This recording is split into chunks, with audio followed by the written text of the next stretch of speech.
I stood in the living room, dressed in my striking crimson silk robe, trying to project an air of superiority as I glared at Daniel. I couldn't help but feel disgusted by him.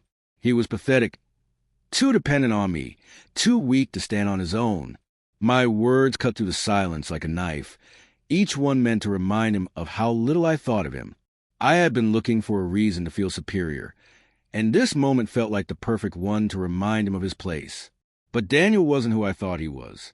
I believed he was just some mid-level employee, easily replaceable and beneath me in every way. What I didn't know was that he was the CEO of the very company where Chase, my new lover, worked. Daniel's true identity was something I never suspected, and that was a mistake I would soon regret. My relationship with Chase was starting to heat up, but as time went on, Daniel became more distant. I couldn't quite place it, but something about him felt different. I chalked it up to his usual weakness. Still, I couldn't shake the nagging feeling that something wasn't right, so I pushed him away even more, convincing myself that he was just a burden I couldn't afford. Daniel, however, wasn't as oblivious as I had hoped. My increasing neglect didn't go unnoticed. He hired a private investigator to follow me, and the result of that investigation shattered the illusion I had worked so hard to maintain. The investigator handed him a collection of videos and photos, showing me and Chase together in intimate moments. It was a betrayal that Daniel didn't deserve, but it was too late for me to turn back now. One evening, when I felt confident that I still held all the power, I decided to confront him. I laid out the ultimatum. He had to beg for me to stay, or I would walk away. The words came easily, fueled by arrogance and a complete lack of awareness. What I didn't know was that Daniel was no longer the man I had once controlled. He wasn't angry, nor was he pleading. Instead, he calmly walked out of the room, signaling that he was no longer invested in the toxic dynamic we had built. It felt like a power shift, and for the first time, I felt a little unbalanced. I never expected him to retaliate, but Daniel wasn't done. He made sure Chase was fired from his position at the company, using the evidence of our affair to get him removed. It was a calculated move, one that left me stunned. I had been so sure that Daniel was weak, but now I saw that I had underestimated him in the worst way. A few weeks later, I thought I could still manipulate him. I invited him to dinner, hoping to charm him back into submission. I put on my best act, pretending to be sincere and regretful, but Daniel wasn't fooled. Over dinner, he confronted me directly with everything I had done. He didn't raise his voice. He simply laid it all out, leaving me exposed in a way I wasn't prepared for.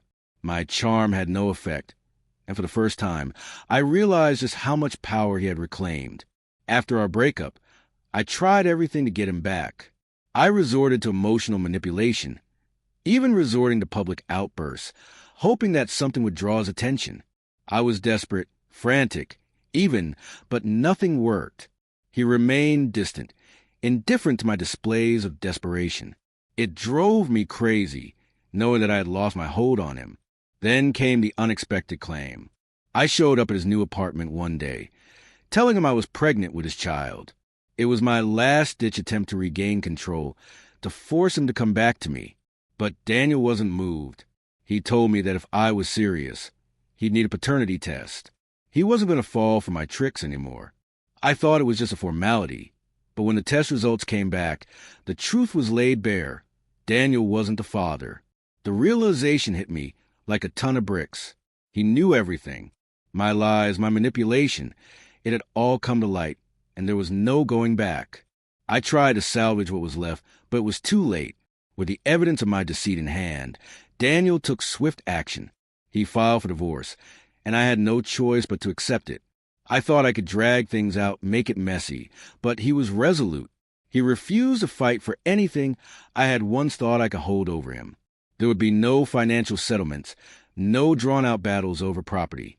He was done. Even after the divorce proceedings started, I couldn't stop trying to reach him. I called, texted, showed up uninvited at his office. Anything to get a reaction. But Daniel had changed. He wasn't the man I had once controlled. He had moved on, and I was just another memory in his past. Eventually, he disappeared from my life. He was no longer there to give me the attention I so desperately craved, and I had no choice but to face the reality of my situation. Daniel was gone, and there was nothing I could do to bring him back. In the months that followed, Daniel began to rebuild his life.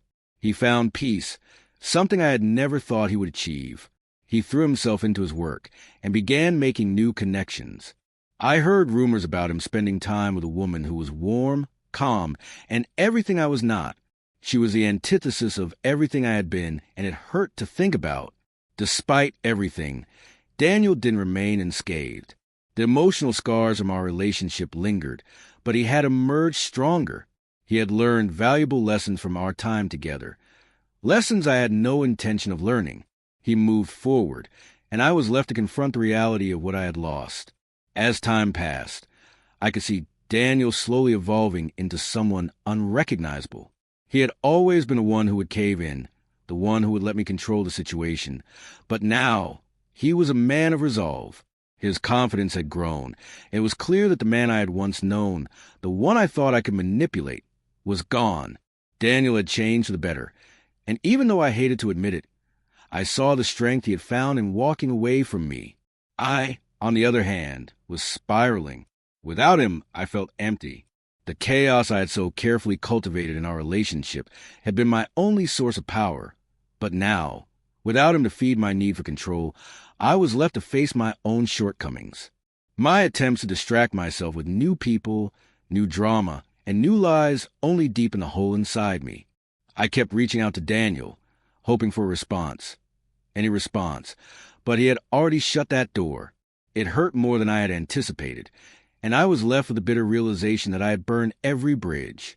The further Daniel moved on, the more I realized that I had lost him in the most irreversible way possible.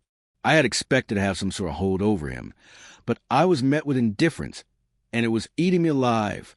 I couldn't even bring myself to apologize, because that would mean admitting that I had been wrong, and that was something I was not willing to do. My pride wouldn't let me. But it wasn't just pride, it was fear. The fear of being vulnerable, of facing the fact that I had destroyed something beautiful, had pushed me to bury my feelings deeper.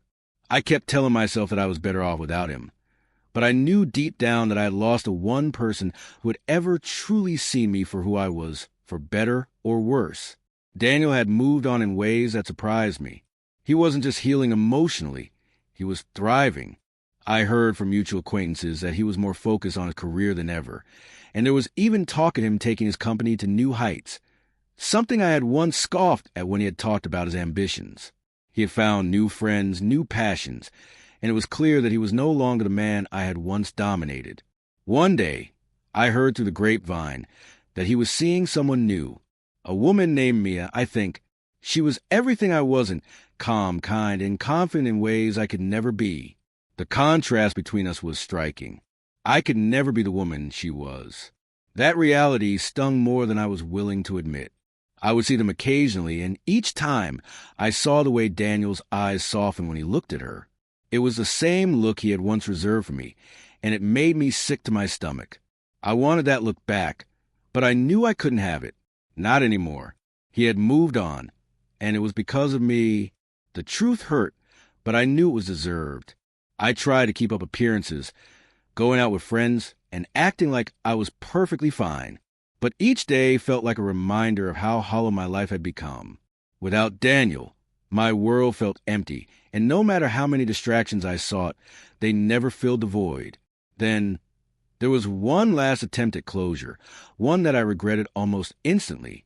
I tried to reach out to Daniel one last time, sending him a message telling him I missed him, that I had made mistakes and wanted to talk. But his response was brief, cold, and final. He thanked me for the message, but said he had no interest in rekindling any kind of relationship.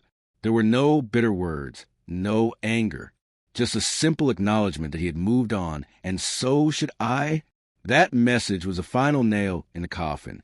I had lost him completely, and for the first time in a long while, I felt the weight of my actions. The damage was done, and there was no undoing it. Daniel had learned from the pain I had caused him, and in the process, he had found his own happiness. I couldn't take that away from him, no matter how badly I wanted to. It was then that I realized that the hardest lesson of all wasn't the heartbreak.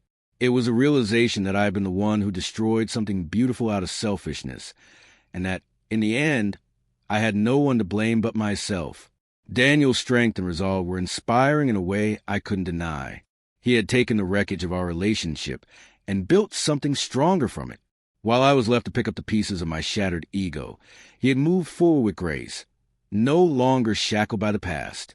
Though the scars of our relationship would always linger, Daniel had emerged from it stronger and wiser, while I was left to face the aftermath of my own making.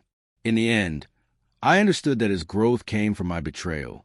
And as much as it pained me, I couldn't deny that his new life, his new happiness, was a reflection of everything I had once tried to take away from him. It was a bitter pill to swallow, but it was the only truth left for me to hold on to.